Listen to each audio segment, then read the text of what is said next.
स्वागत है, आप देख रहे हैं कुरुक्षेत्र। बात हो रही है 3 राज्यों के विधानसभा चुनाव के क्या असर हैं अलग अलग पार्टियों के लिए, उसमें क्या सबक हैं और क्या चुनौतियां हैं। भाजपा को यह तय करना है कि आखिर इन राज्यों की कमान वो किसको दे।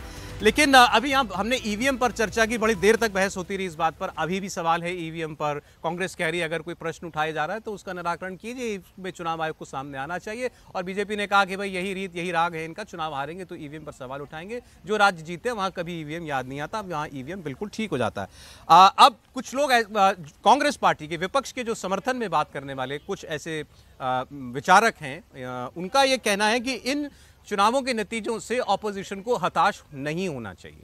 उसकी वो कुछ वजह बताते हैं। उनका कहना है सीट मत देखिए, आप वोट देखिए। कुल मिलाकर के 4 राज्यों में देख लेंगे, 5 राज्यों में देख लेंगे तो कांग्रेस पार्टी को बीजेपी से ज़्यादा वोट मिला है। फिर आगे बढ़कर वो ये भी करते करते कैलकुलेशन इस बात पर भी पहुंचे कि अगर यहीं की सारी विधानसभाओं को जोड़कर लोकसभा के लिहाज से कैलकुलेट किया जाए तो उसमें दिखाई देता है कि कांग्रेस पार्टी अपने 2019 के परफॉर्मेंस को बेहतर कर रही है। इस पर हम बात करेंगे, लेकिन एक ब्रेक में यहाँ एक बड़ी इंटरेस्टिंग चर्चा छिड़ गई, उस पर मैं लाना चाहता हूँ आपको। जबलपुर का एक टेस्ट केस हमारे सामने है। आलोक शर्मा जी ने कहा कि वो सीट जो कांग्रेस पार्टी को 30,000 वोट से जीतना चाहिए थी, वो शायद 35-40 हजार वोट से हार गई। इतना अंतर कैसे हो सकता है? ऐसा तो नहीं है कि किसी को हवा ना लगी और केवल कुछ चंद एक एग्जिट पोल को वो पता लगा और बाकी किसी को उसकी हवा नहीं हुई। बहरहाल इंडिया टीवी का एग्जिट पोल सही साबित हुआ था। शर्मा जी बोले तो एग्जिट पोल को कैसे पता लग गया? हमें तो नहीं मालूम था। सुनिए और इनको कैसे पता लगता?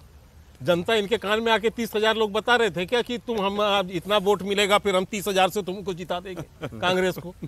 इनका ये संपर्क था। मैं तो अभी पूछ रहा था कि आलोक जी इतना बता दें कि इनके पास मध्य प्रदेश में कैंपेनर कौन था?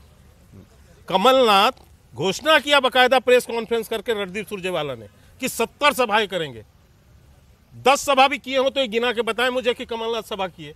अरे वो तो 8 दिन छिंदवाड़ा बैठ गए जाके अपनी सीट बचाने। दीपावली के बाद उस पहले से गए, इसके बाद निकले ही नहीं हो। तो इसके अलावा दिग्विजय सिंह कोई सभा ही नहीं कर रहे थे। इसके बाद इनके पास मध्य प्रदेश में नेता कौन है? नाम बताएं। मतलब ये नाम इनके बाद ये दो ही नाम गिनाएंगे, राहुल गांधी, प्रियंका गांधी और एक खड़गे जी। इसके अलावा हम तो पूछते थे उस समय कि कम से कम हम 7 मंत्री उतारे, आप 7 नेताओं के नाम बता दो अपने। आप कह रहे हैं इन्होंने प्रचार नहीं किया, प्रचार करते तो जीत जाते क्या? नहीं, मैं आपको ये बताता हूँ। सच्चाई ये थी, ये जमीन पर थे ही नहीं। अच्छा। ना इनको मुद्दों की समझ हो रही थी।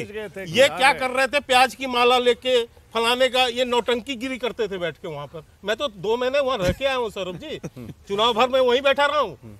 तो मैं देखता था तो मुझे उसी समय हंसी आती थी। मुझे लगता था कि पता नहीं इनकी सोच क्या है। रणदीप सुरजेवाला इनके प्रभारी, ठीक है। आप सोचिए आज की बैठक से नहीं गायब हो गए।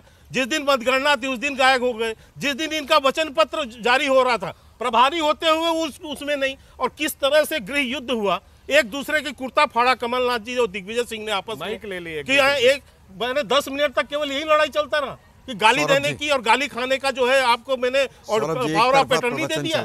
यही सब देखिए